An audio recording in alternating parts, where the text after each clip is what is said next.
ಎಲ್ರಿಗೂ ನಮಸ್ಕಾರ. ನನ್ನ ಹೆಸರು ಸಚೇತ್ ಹೆಗಡೆ ಅಂತ. ನಾನು ಸಸ್ಯಶಾಸ್ತ್ರ ಸಂಶೋಧಕ ಹಾಗೂ ಉಪನ್ಯಾಸಕ ಎರಡೂ ಹೌದು. ಮಾನ್ಯ ಡಿ ಸಿ ಅವರಲ್ಲಿ ನಂದು ಎರಡು ಪ್ರಶ್ನೆ ಇದೆ.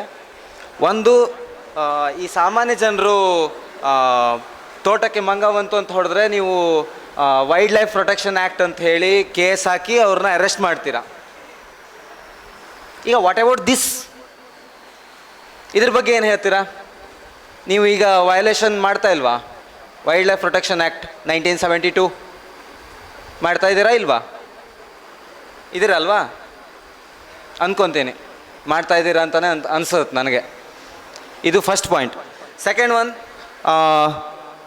ನೀವು rare, endangered and threatened species ಬಗ್ಗೆ ಅನಲೈಸಿಸ್ ಮಾಡಿದ್ದೀರಿ ಅಂತ ಹೇಳಿದಿರಿ. ಯಾವ ಮೆಥಡನ್ನು ಅನುಸರಿಸಿ ಅನಲೈಸಿಸ್ ಮಾಡಿದ್ದೀರಿ? ಹಾಗೆ ಅದನ್ನ ಯಾವ ಥರ ಅನಲೈಸಿಸ್ ಮಾಡಿದ್ದೀರಿ? ಆ ಅನಲೈಸಿಸ್ ಬಗ್ಗೆ ಏನಾದರೂ ನಮಗೆ ರಿಪೋರ್ಟ್ ಸಿಗ್ಬೋದಾ? ಕೊಡ್ತೀರಾ? ರೇರ್, ಎಂಡೇಂಜರ್ಡ್, ಥ್ರೆಟನ್ಡ್ ಸ್ಪೀಷೀಸ್ ಬಗ್ಗೆ ಇಟ್ ಮೇ ಬಿ ಯಾವುದು ಆ್ಯನಿಮಲ್ ಇರ್ಬೋದು ಅಥವಾ ಪ್ಲ್ಯಾಂಟ್ ಇರ್ಬೋದು, ಎಲ್ಲ ಜೀವಿ. ಹೌದಾ? ಕೊಡೋಕ್ಕಾಗತ್ತಾ? ರಿಪೋರ್ಟ್ ಕೊಡ್ತೀರಾ? ಎಷ್ಟಿದೆ ನೀವು ಏನು ಪ್ರಾಜೆಕ್ಟ್ ಮಾಡ್ತಿರೋ ಜಾಗದಲ್ಲಿ ಈ ಥರ ರೇರ್, ಎಂಡೇಂಜರ್ಡ್ ಮತ್ತು ಥ್ರೆಟನ್ಡ್ ಸ್ಪೀಷೀಸ್ಗಳು ಎಷ್ಟಿದೆ, ಯಾವ್ಯಾವ ಜಾಗದಲ್ಲಿದೆ, ಅದರ ಸಂಖ್ಯೆಗಳೆಷ್ಟು? ಕೊಡೋಕ್ಕಾಗತ್ತಾ? ದಯವಿಟ್ಟು ಕೊಡಿ. ಆಮೇಲೆ ಅದ್ರ ಜೊತೆಗೆ ಹೈಡ್ರೋಬಯಾಲಜಿಕಲ್ ಫೋನಾ ಮತ್ತು ಫ್ಲೋರಾ ಬಗ್ಗೆ ಹೇಳ್ತೀನಿ. ಅಂದರೆ ಈ ರಿವರಲ್ಲಿ ಅಥವಾ ಈ ನದಿಯಲ್ಲಿರುವಂಥ ಸೂಕ್ಷ್ಮಾಣು ಜೀವ ಇರ್ಬೋದು ಅಥವಾ ಬೇರೆ ಏನು ಸಣ್ಣ ಪುಟ್ಟ ಕ್ರಿಮಿಕೀಟ ಜಂತುಗಳಿರ್ಬೋದು, ಅವ್ರ ಬಗ್ಗೆ ಏನಾದರೂ ಸ್ಟಡಿ ಮಾಡಿದ್ದೀರಾ? ಯಾಕೆ ಅವು ಇಂಪಾರ್ಟೆಂಟ್ ಅಲ್ವಾ? ಇದೆಯಾ? ಯಾವಾಗ ಮಾಡ್ತೀರಾ? ನೋಡುವ. ನನಗೆ ಅದ್ರ ಬಗ್ಗೆ ಎಲ್ಲ ರಿಪೋರ್ಟ್ ಬೇಕು.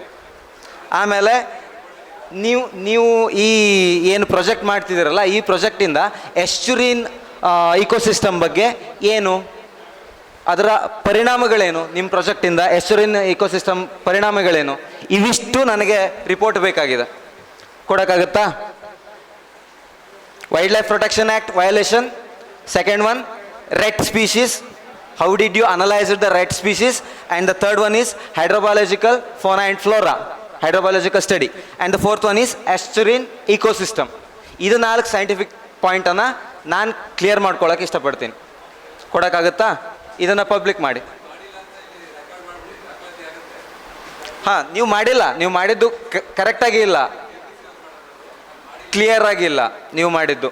ಸೊ ಹಾಗಾಗಿ ಅದನ್ನು ದಯವಿಟ್ಟು ಮಾಡಿಕೊಡಿ. Thank you.